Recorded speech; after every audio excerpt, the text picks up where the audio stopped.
कि जो वैक्सीनेशन है उसके बारे में लोगों को बताना, जिससे बच्चे कोई बड़ी बीमारी से ग्रसित ना हों। प्रत्येक अस्पताल में जितने भी हमारी सीएचसी हैं वहाँ पे 20 बेड के एक्स्ट्रा हॉस्पिटल्स वार्ड्स तैयार कर दिए गए हैं। इसके अतिरिक्त सारी पीएचसी में 6-6 बेड के हॉस्पिटल्स भी बढ़ाए जा रहे हैं। ये सेवा पूर्णतः निःशुल्क है और इसमें हम लगातार वृद्धि कर रहे हैं और इस समय पूरे देश में एक इनोवेशन के रूप से प्रदेश बहुत आगे चल रहा है और इसका फ़ायदा नीचे के लोगों तक बहुत जैसे ही मरीज़ एडमिट होता है उसकी सूचना ऊपर तक हर स्तर तक पहुँच जाती है। जहाँ से उनका सत्यापन किया जाता है।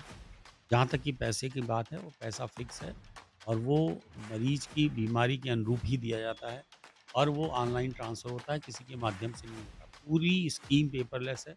कहीं भी किसी भी तरह के कागज़ या फर्जी डॉक्यूमेंट आप नहीं लगा सकते। अवैध डॉक्टर और झोलाछाप डॉक्टरों की बात आती है, तो उनकी रोकथाम के लिए आपके द्वारा क्या कार्रवाई की जा रही है? सबसे ज़्यादा आवश्यक होता है कि वहाँ के किसी भी रोगियों द्वारा इस बात के हमें प्रूफ़ दें या साक्ष्य दें, जिससे कि हम उनके विरुद्ध कार्रवाई करें। झोला छाप या कोई चिकित्सक वहाँ पे है, तत्काल उसकी सूचना पुलिस को दें और हमको दें, जिससे कि वो साक्ष्य के उनके विरुद्ध इस्तेमाल हो पाए और उनको सज़ा हो पाए। नमस्कार दोस्तों, मैं मेघा अग्रवाल और आप देख रहे हैं टीएनएफ टुडे। तो दोस्तों, आज हमारे साथ चर्चा के लिए मौजूद हैं CMO doctor Arun Srivastava sir. तो आज सर हम कुछ लोगों के सवाल लेकर आए हैं आपके सामने। तो हम चाहते हैं कि लोगों को उसके जवाब मिल सके। तो मेरा पहला क्वेश्चन आपसे ये रहेगा कि जैसे रोगियों की देखभाल के लिए आपके द्वारा कोई नई स्ट्रैटेजीज़ बनाई जा रही हैं?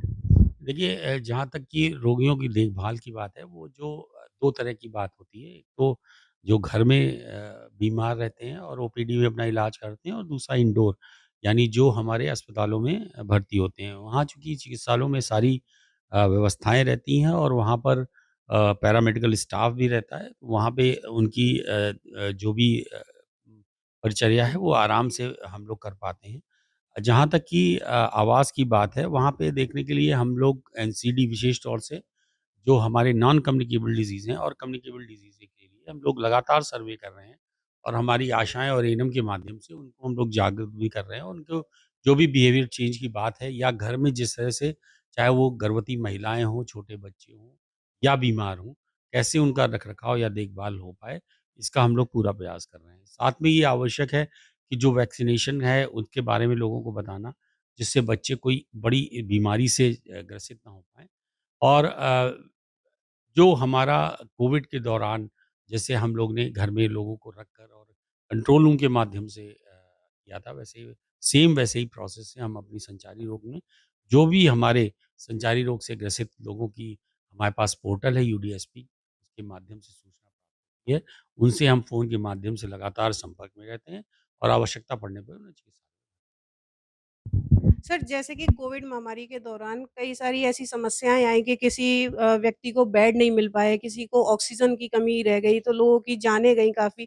तो इस तरीके से अगर आगे कोई आपदा आती है, तो उस पर भी आप लोगों की क्या तैयारियाँ चल रही हैं अब? देखिए बहुत विस्तृत स्तर पर चूँकि इस तरह की कोई एपिडेमिक पूर्व में नहीं आई थी और उसको देखते हुए बहुत सारी लर्निंग्स हुई हैं और उसके हिसाब से बहुत सारे चेंजेस हुए हैं।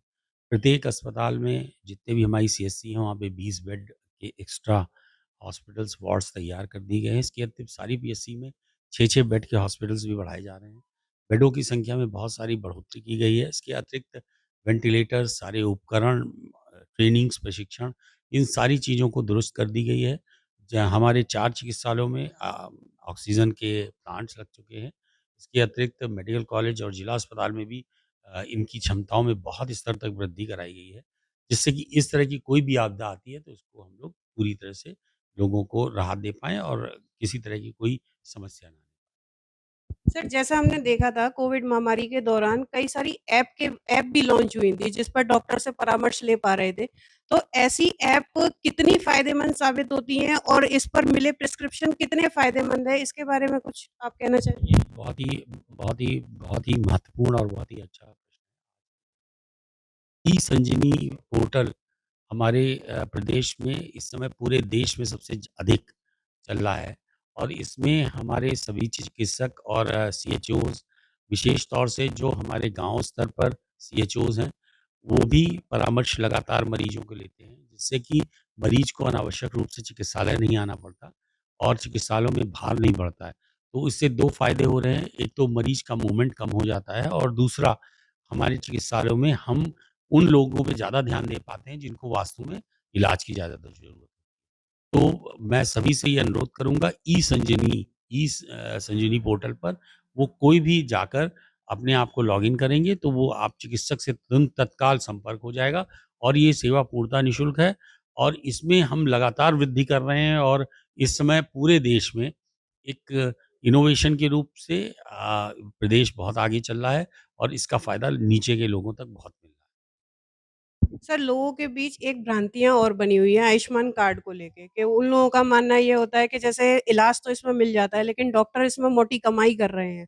तो ऐसा कुछ है या भ्रांति ही है ये केवल? बिल्कुल बहुत ही गलत पहले ये ऑफ़लाइन होता था, अब ऑनलाइन है।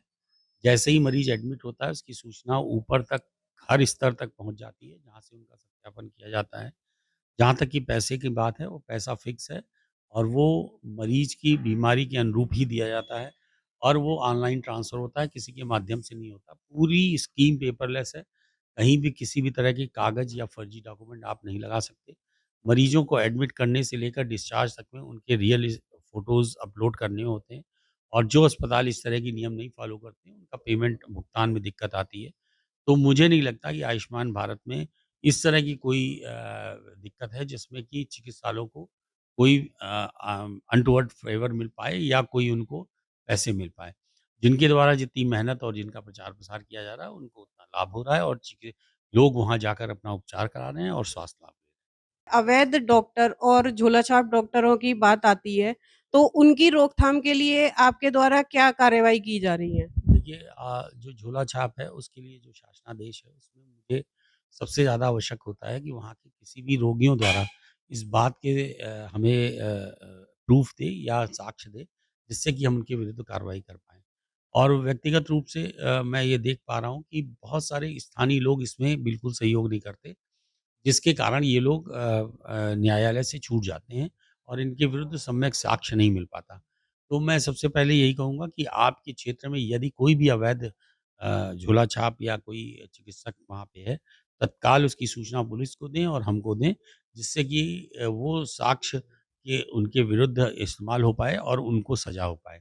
इसके अतिरिक्त जो भी शिकायतें हमारे पास आती हैं, उन पे हम तत्काल कार्रवाई करके उनका चिकित्सालय के विरुद्ध कार्रवाई करते हैं और एफ़आईआर करते हैं। परंतु जहाँ पे रूटीन जब हम पर्यवेक्षण पे निकलते हैं, तो अक्सर देखा गया है स्थानीय लोगों की सहयोग ना मिलने के कारण हम उनके विरुद्ध कानूनी कार्रवाई नहीं कर पाते, जिसकी वजह से पूर्ण प्रतिबंध लगाना संभव नहीं हो पा रहा। सर, जैसे चिकित्सा के दौरान कई बार किसी को गलत इलाज मिल गया या उनकी मृत्यु हो गई, तो ऐसे डॉक्टर्स पर भी कोई कार्रवाई की जाती है? इसमें अब भारत दंड संहिता के अंतर्गत भी जो लापरवाही के केसेज़ हैं, इसमें सज़ा का प्रावधान किया गया है।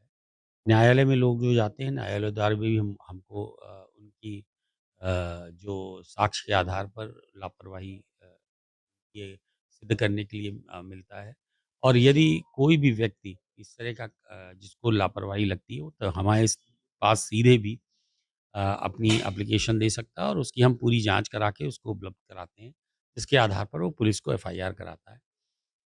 पुलिस द्वारा भी इसमें साक्ष्य के रूप में इस जाँच की आवश्यकता उसको पड़ती है, उसके बाद ही वो केस को रजिस्टर कर पाते हैं। तो जिसके साथ भी इस तरह का कोई भी दिक्कत हो, जहाँ लापरवाही हो, वो न्यायालय से, पुलिस से या हमसे संपर्क कर सकता है और हम जाँच उपरांत जो साक्ष्य होंगे उसके आधार पर उसको जो भी सज़ा